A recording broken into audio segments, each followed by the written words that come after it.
Hello friend, स्वागत है आप सभी का आपके अपने यूट्यूब चैनल द मिशन पे।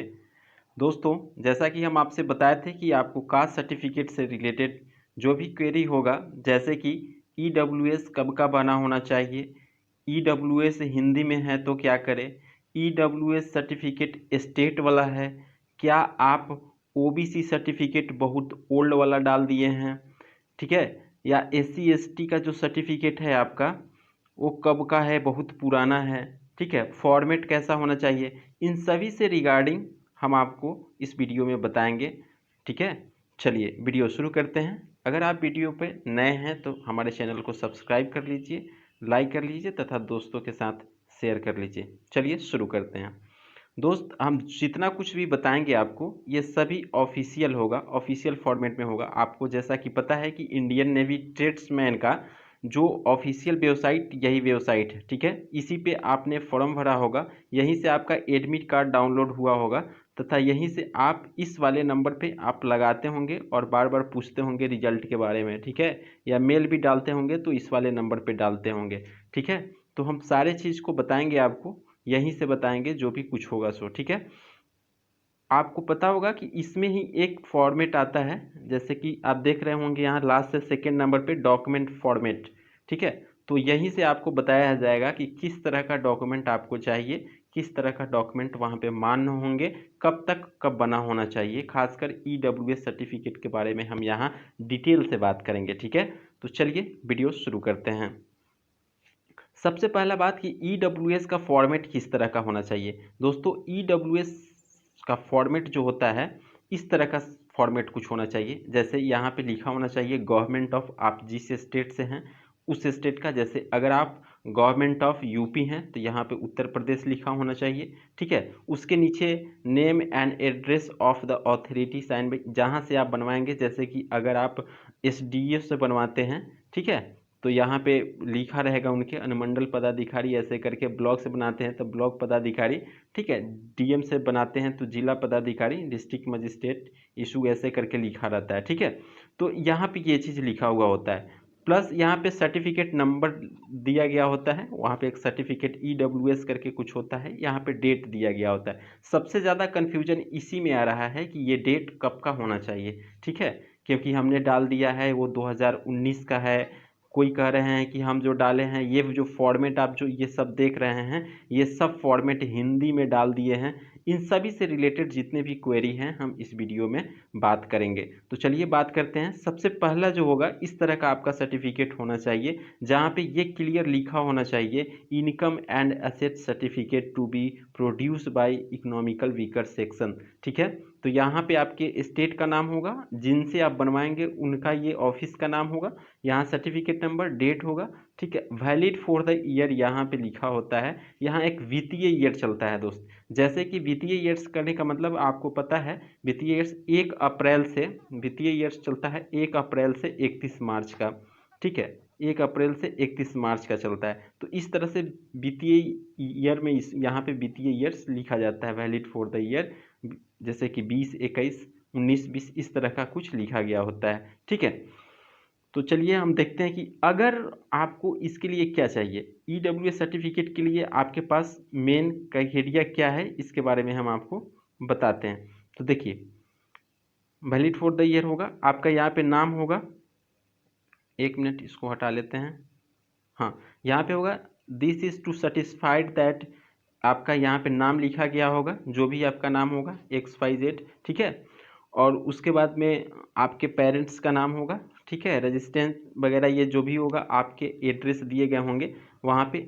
और प्लस में एक और चीज़ होता है इसमें, फाइनेंशियल ईयर नीचे भी लिखा गया होता है। तो ध्यान रखेंगे, फाइनेंशियल ईयर जो ऊपर होता है उसके जस्ट पीछे वाला फाइनेंशियल, जैसे कि अगर आपको ईडब्ल्यूएस 2020 और 20 से लेकर 21 तक का बनाना है, 2020-21 का बनवाना है, तो आपको फाइनेंशियल ईयर 2019-20 का लगेगा। आपको फाइनेंशियल ईयर 2019-20 का सर्टिफिकेट आपको इनकम इशू करना होगा, इनकम सर्टिफिकेट जो है इशू करना होगा, तब जाकर वो 20-21 का बनाता है। तो जो वैलिड होता है उससे 1 साल पहले का बनता है। तो बात यहाँ पे ये है, आप देखिएगा आपके पास सर्टिफिकेट होगा, आप ध्यान से देखिएगा, अगर यहाँ पे 20-21 होगा तो यहाँ 19-20 होगा, अगर यहाँ पे 19-20 होगा तो यहाँ पे 18-19 करके लिखा गया होगा। ठीक है, तो इस तरह की बात यहाँ पे देखने को मिलती है।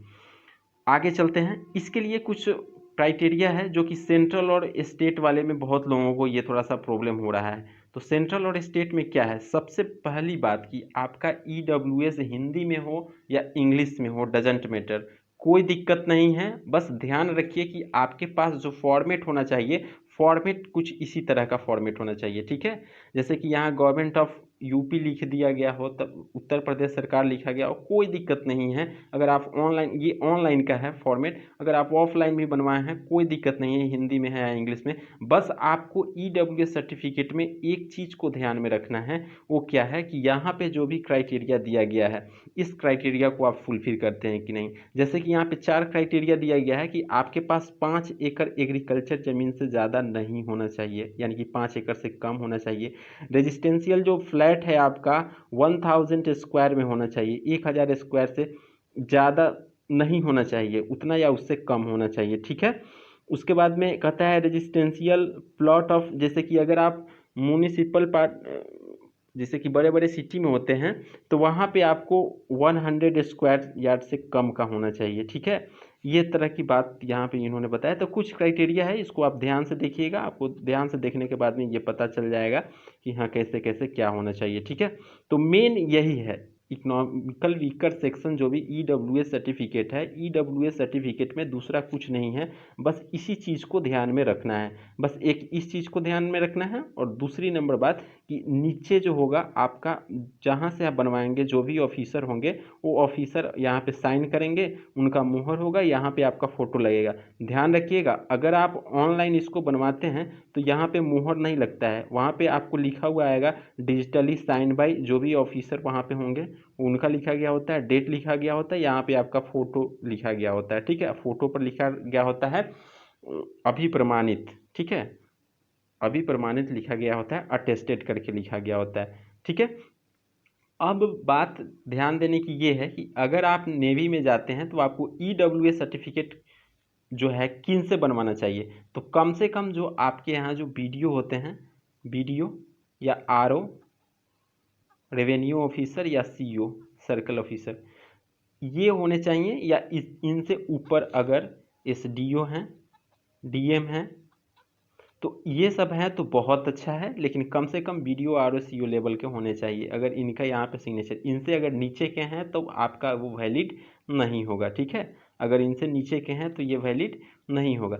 और प्लस में बात आता है कि अब जो होगा, जैसे मान लीजिए कि बहुत लोगों का क्वेरी ये आता है कि मेरा EWS सर्टिफिकेट जो है वो बहुत ही पुराना है। बहुत पुराना क्या मतलब, जैसे कि ये बहाली है तो 2021 की है, तो उन्होंने यहाँ पे जो सर्टिफिकेट डाला है वो 2019 और 20 का डाल दिया है। ठीक है, और उनका फॉर्मेट हिंदी में है या जो कुछ भी है, तो उनको मैं एक चीज़ बताना चाहूँगा कि दोस्तों आपको किसी प्रकार की कोई दिक्कत नहीं होगी। ठीक है, आपको 19-20 का भी डाले हैं, किसी प्रकार का कोई दिक्कत नहीं होगा। बस आपको डॉक्यूमेंट वेरिफिकेशन के समय आपको जो डॉक्यूमेंट इशू करना होगा वो डॉक्यूमेंट 2020 और 21 का होना ही चाहिए। 2020 और 21 का होना चाहिए। क्यों? क्योंकि उस समय आपसे ये चीज़ खोजा जाएगा। अगर ये नहीं है तो होता है, अगर डॉक्यूमेंट वेरिफिकेशन में, जैसे कि हमारे फ्रेंड हैं, हमारी उनसे बात हुई है, अगर 20-21 नहीं है आपके पास, ठीक है, अगर वो आप अपलोड नहीं कर पाए हैं तो आप 2021 और 22 इसको भी आप वहाँ पे दे सकते हैं। इसके लिए वो लोग कोई इशू नहीं करता है। ठीक है, इसके लिए कोई बड़ा इशू नहीं है ये कि हाँ अगर ये ऐसा होगा तो आपका रिजल्ट नहीं आएगा। चाहे रिजल्ट सबका आएगा, जिन जिन का एडमिट कार्ड आ गया है, जिन जिन ने एग्ज़ाम दिया है, रिजल्ट उनका होगा। ठीक है, उन सभी का रिजल्ट होगा। बात ये आती है कि हाँ उन सब का रिजल्ट तो होगा, लेकिन डॉक्यूमेंट वेरिफिकेशन के समय इशू हो सकता है कि नहीं। तो डॉक्यूमेंट वेरिफिकेशन के समय इशू होता है थोड़ा सा, लेकिन आपको एक्स्ट्रा समय दे दिया जाता है कि ठीक है भाई, अगर आपके पास उस समय का नहीं था तो अभी आप प्रेजेंट का दे दें। जैसा कि हम बात किए हैं, तो मैक्सिमम स्टूडेंट का ये केस रहता है कि जो प्रीवियस ईयर के डाल देते हैं, लेकिन डॉक्यूमेंट वेरिफिकेशन के समय जो करेंट ईयर चलता है उस समय का भी कम से कम एसडीओ लेवल का वहाँ पे दे देते हैं, तो उनके लिए कोई बड़ा इशू नहीं होता है। क्यों? क्योंकि हमारे फ्रेंड खुद गुजरे हैं इससे, तो उनको इस बारे में पूरी जानकारी है। ठीक है, तो ये इस तरह का फॉर्मेट है, ये होना चाहिए। हिंदी में हो या इंग्लिश में हो, कोई मैटर नहीं करता है। आपके पास ROCO वीडियो इन लेवल से इनका होना चाहिए या इनसे ऊपर का होना चाहिए। ठीक है, फॉर्मेट सेम यही होना चाहिए, हिंदी में भी हो फिर भी चलेगा। ठीक है, अगला बात चलते हैं अगला की ओर। अगला कहता है ओबीसी। तो देख लीजिए, ओबीसी जो है स्टेट का नहीं होना चाहिए, ये बात कंफर्म है, ये कंफर्म कहते हैं। ओबीसी जो भी होना चाहिए आपको गवर्नमेंट ऑफ इंडिया का होना चाहिए। ठीक है, और इसके फॉर्मेट में होना चाहिए। अब रही बात कि ओबीसी कब का होना चाहिए। ठीक है, अगर आप ओबीसी ओल्ड वाला डाल दिए हैं, आपको पता है ओबीसी की वैलिडिटी 3 इयर्स की होती है, लेकिन अगर आपका 3 इयर्स जो इसका क्रूशियल डेट, आपको पता होगा कि इस फॉर्म का क्रूशियल डेट जो है 7 मार्च है। इस फॉर्म का क्रूशियल डेट 7 मार्च है। ठीक है, आप देखे ही होंगे। क्रूशियल डेट कहने का मतलब कि उसी डेट तक आपके सर्टिफिकेट ये सब चीज़ को देखा जाएगा कि उस समय तक वैलिड है कि नहीं है। तो अगर उस समय तक आपको पास वैलिड नहीं है, आपका एडमिट कार्ड आ गया है और आप एग्ज़ाम भी दे दिए हैं, तो आप बेझिझक आप क्या करें कि अभी करेंट ईयर का आप सर्टिफिकेट बनवा लें। करेंट ईयर का बनवा लेने से भी आपको कोई इशू नहीं होगा डॉक्यूमेंट वेरिफिकेशन में, आप इजीली डॉक्यूमेंट वेरिफिकेशन को पास कर सकते हैं, कोई बड़ी परेशानी इसके लिए नहीं है। ठीक है, अब लोग कहते हैं कि हम ओबीसी 4 साल 5 साल पुराना डाल दिए हैं, कोई दिक्कत नहीं है भाई मेरे। ओबीसी आप 4 साल 5 साल पुराना डाले हैं, कोई इशू नहीं है, कोई बड़ा इशू नहीं है। लेकिन जब कभी भी आपका आपका रिजल्ट आएगा, अगर आप एग्ज़ाम दिए हैं तो आपका रिजल्ट आना तय है, लेकिन आपको डॉक्यूमेंट वेरिफिकेशन के समय आपको उस समय जो करेंट ईयर चल रहा है उस समय का अगर आप दे देते हैं तभी आप उसके लिए एलिजिबल होंगे। लेकिन अगर आप उस समय प्रेजेंट का नहीं शो करते हैं तो आप ओबीसी के लिए एलिजिबल नहीं हैं, आपको जनरल में कर दिया जाएगा। अब एक और बात आती है कि अगर कोई सर्टिफिकेट में कोई गड़बड़ी हो जाता है किसी कास्ट सर्टिफिकेट, जैसे EWS SC ST, तो उन कैंडिडेट को निकाला नहीं जाता है, उनको जनरल में कर दिया जाता है। अगर आप जनरल के मार्क्स को क्वालिफाई करते हैं तो आपको जनरल से जॉब दिया जाएगा, कोई इशू नहीं है इसमें। ठीक है, अब रही बात, अगला बात ये कहने की कि हाँ, अगर आप ओल्ड सर्टिफिकेट डाल दिए हैं, अगर आपका क्रूशियल डेट क्रॉस कर रहा है, उस समय तक आपका सर्टिफिकेट एक्सपायर कर रहा है, या आपको उम्मीद है कि लगभग नवंबर के आसपास में आपका डॉक्यूमेंट वेरिफिकेशन होना शुरू हो जाएगा, तो नवंबर तक अगर आपके पास वैलिड नहीं है या अगर आपको लगता है कि ये बहुत पुराना हो गया, तो आप नए बनवा लें, इसके लिए कोई बड़ा इशू नहीं है। ठीक है, इसके लिए कुछ आता है, जैसे कि ये डिक्लेरेशन फॉर्म होता है ओबीसी के लिए, कि ओबीसी अगर 3 साल पुराना सर्टिफिकेट भी है तो आप अपने से डिक्लेरेशन फॉर्म इसको भर के आप करेंट में दे सकते हैं। 3 साल पुराना सर्टिफिकेट भी चलता है, लेकिन हम आपको कहेंगे कि अगर आपको इंडियन नेवी में जाना है तो अगर आपको 2-2.5 साल भी पुराना है सर्टिफिकेट, तो आप रिस्क ना लें, आप सर्टिफिकेट डेफिनेटली बनवा लें, वो भी सेंट्रल लेवल का। क्योंकि आपको पता है कि जब कभी भी इसका रिजल्ट आ जाएगा, रिजल्ट के बाद में 1 से 1.5 महीना भी आपको समय नहीं देगा, 1 मंथ के अंदर ये आपको इशू कर देगा इंटीमेशन लेटर, जिसके लिए आपको बिल्कुल समय नहीं मिलेगा। उस समय भी आपको अटेस्टेशन फॉर्म से लेकर मेडिकल वगैरह ये सब बहुत चीज़ उस समय भी बना, PVR पुलिस वेरिफिकेशन ये सब बनवाना होता है सर्टिफिकेट आपको, ये सब। तो उस समय आप कास्ट बनवाने जाइएगा तो उस समय आपको उतना समय नहीं मिलेगा, इसलिए अगर आपका 2 साल एक्सटेंड कर रहा है अभी ओबीसी में तो आप डेफिनेटली बनवा लें उसको, कोई बड़ा इशू नहीं है। ठीक है, अगला चलते हैं। अगला होता है कि अब SC ST का क्या होगा। तो SC ST के साथ भी वही कंडीशन है, SC ST वाले को भी परेशान होने की ज़रूरत नहीं है। अगर आप ओल्ड सर्टिफिकेट अपना डाल दिए हुए हैं, ओल्ड सर्टिफिकेट जिसका मतलब एक्सपायर कर रहा है उस समय तक, फिर भी आप डाल दिए हो, अगर आपका एडमिट कार्ड आ गया है और आप एग्ज़ाम भी दे दिए हैं, तो आपका रिजल्ट आना बिल्कुल तय है, रिजल्ट में कोई बड़ा इशू नहीं होगा, रिजल्ट आपका आएगा ही आएगा। ठीक है, बस आपको यही करना है कि जब आपका डॉक्यूमेंट वेरिफिकेशन हो वहाँ पे, तो न्यू वाला सर्टिफिकेट आप कर दीजिए। देखिए नेवी बहुत अच्छी है, उतनी बुरी नहीं है, क्योंकि इसका जो भी प्रक्रिया होता है काफ़ी स्मूथली होता है। जैसे कि हमारे फ्रेंड बता रहे थे कि जिनका सर्टिफिकेट में कोई इशू रहता था, उनको एक्स्ट्रा समय दे दिया जाता था कि ठीक है आपका इस समय इशू है, आप नया बनवा लीजिए 10 दिन 15 दिन। यहाँ तक कि कैंडिडेट से खुद पूछा जाता था कि बताइए कि आप इस सर्टिफिकेट को कब तक आप हमको यहाँ पे सबमिट कर देते हैं। कैंडिडेट जो बोलते थे कि सर हमको 10 दिन का डेट चाहिए, हमको 15 दिन का डेट चाहिए, कैंडिडेट के डेट के अनुसार से 10 दिन 15 दिन को वो लोग एक्स्ट्रा समय दे देकर उनको फिर से बुलाकर अपना उसको डॉक्यूमेंट को सबमिट करवा लेते थे। तो इसलिए ये कोई बड़ी बात नहीं है। अगर आपका पुराना सर्टिफिकेट है और एक्सपायर कर रहा है, अगर मान लेते हैं क्रूशियल डेट पर है भी लेकिन एकदम बॉर्डर पे है, तो आपसे हम यही कहेंगे कि आप नया बनवा लीजिए और कोशिश क्या डेफिनेटली आप सेंट्रल के फॉर्मेट में ही बनवाइएगा, ठीक है। तो इस तरह का ये सर्टिफिकेट है जो ओरिजिनल इसके जो वेबसाइट है वहाँ से डाउनलोड किया गया है। इसका पीडीएफ हम आपको नीचे डिस्क्रिप्शन में भी दे देंगे, वहाँ से आप इसको देख लीजिएगा कि यहाँ की किस तरह का है। फिर उसके बाद में जैसा होगा आप हमें कमेंट में बताइएगा। धन्यवाद।